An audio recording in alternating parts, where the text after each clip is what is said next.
Continue करा. एवढे आरोप करतो मी गप्प होतो. अध्यक्ष महोदय, मला सन्मान्य नवीन सदस्यांना सुद्धा काही या ठिकाणी विनंती वजा सूचना करायची आहे. कधी कधी आपण आपल्या नेत्यांना कधी आपण इतकी चापलुशी करतो, इतका त्या ठिकाणी हंजी करतो आणि इतकं टोकाला बोलतो. कदाचित आपल्याला असं वाटत असेल की अशा वक्तव्यानं आपले नेते खुश होतील, पण आपण कळत नकळतपणे त्या पक्षाची प्रतिमा खराब करतो. पक्षांतरचा विषय माझ्या नशिबात सुद्धा आला होता, पण अध्यक्ष महोदय, पूर्वीच्या पक्षाबद्दल एक गैरशब्द काढल्याचा सभागृहामध्ये कुणीही सांगा.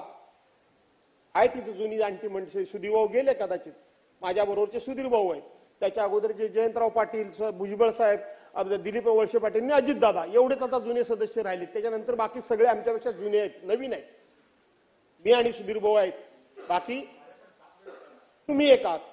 पण तुमच्याबद्दल मला तर वाईट वाटलं मंत्री महोदय. तुम्ही अध्यक्षांना गप्प सांगत होता आणि त्यांना बोलू द्या म्हणून सांगत होतात. हे बरोबर नाही मंत्री महोदय, हे बरोबर नाही. आणि मला तुम्हाला विनंती करायची आहे की कुणीतरी म्हणायला पाहिजे होतं की हे योग्य नाही, पण तुम्ही त्यांना प्रोत्साहन देत होतात. तुम्हाला असं वाटत असेल जाधव साहेब, माझ्याकडे पाहून बोला आणि राज्यपालाच्या अभिभाषणावर बोला. हे त्यांना काय सांगितलं? माझ्याकडे पाहून बोला. हे मगाशी त्यांना काय सांगितलं? त्यांनाही थांबवलं ना मी. काय थांबवलं? त्यांनाही थांबवलं. मी टायमिंग वाचून दाखवलं. बोला, राज्यपालाच्या भाषणावर बोला. बोला बोला. कशाला बोलायचं मग? बोला, तुम्हीच बोला, आम्ही जातो. आणि म्हणून आपल्याला असं वाटत असेल की हे आपण भूषणावं करतोय, असं होत नाही अध्यक्ष महोदय. समाज फार डोळस आहे, समाजाचे डोळे उघडे आहेत.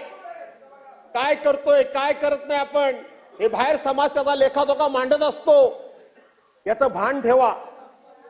अरे सत्ता येतात आणि जातात, आल्या आणि गेल्या. कैक सत्ता आल्या आणि कैक सत्ता गेल्या. ही पहिली आणि शेवटची नाहीये, याच्या पुढे सुद्धा ही लोकशाही जिवंत ठेवायची आहे. आणि म्हणून अध्यक्ष महोदय, अशा पद्धतीने एका नेत्याचं नाव घेणं हे आजपर्यंत या सभागृहामध्ये कधी झालं नाही.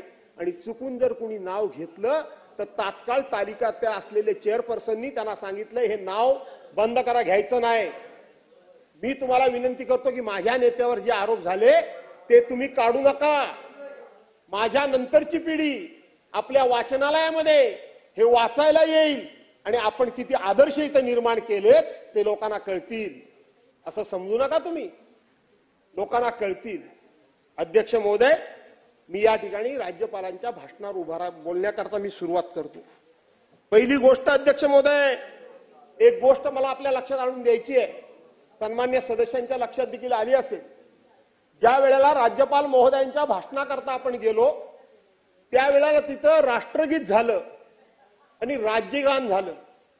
ते राज्यगान अतिशय खणखणीत आवाजात झालं होतं. इथं ज्या वेळेला राष्ट्रगीत आणि राज्यगान सुरू झालं त्यावेळेला मी सांगितलं होतं की स्वातंत्र्यवीर सावरकरांनी सांगितलेलं आहे की राष्ट्रगीत किंवा राज्यगीत हे रणगान असलं पाहिजे, रणगान असलं पाहिजे. गान गाताना, ते राष्ट्रगीत गाताना, राज्यगान गाताना अंगातून असे शहारे राहिले पाहिजेत, अंगामध्ये असे एक प्रकारचा रक्त उसळून आलं पाहिजे. आणि आपण आपलं जे जाऊ द्या हो, कशाला उगाच एवढं ऐकल्यानंतर पण पुन्हा रामकदम रामकदम करता काय? काय ऐकतात ते? त्यांना ऐकवायचं, त्यांना दुसऱ्यांना ऐकवायचं होतं, पण ते काय एवढे कमी बुद्धीचे नाहीयेत. आणि म्हणून स्वातंत्र्यवीर सावरकरांनी सांगितल्याप्रमाणे वरच्या सभागृहातलं राष्ट्रीय गीत आणि राज्यगान हे एकदम खणखणीत आवाजात झालं, जोशात झालं.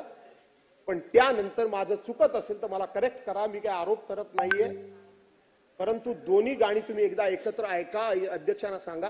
मला असं वाटतं की या खालच्या सभागृहातल्या त्या गाण्याच्या रेकॉर्डमध्ये सुधारणा झालेली नाही. जय जय महाराष्ट्र माझा हे जेव्हा गाणं सुरू होतं, भीती ना आम्हा तुझी मुळी ही गडगडणाऱ्या नभा, गडगडाट झाला पाहिजे. आसमानीच्या म्हणजे आसमानीच्या नव्हे, आसमानीच्या सुलतानीला जवाब देतील जिवा. म्हणजे समोरच्या माणसाच्या हातामध्ये शस्त्र असेल, तलवार असेल, तर त्या तलवारीला सामना करण्याची जीभ माझी, हा त्याचा अर्थ आहे. आणि म्हणून ती गाणी जरा क्रॉस चेक करा.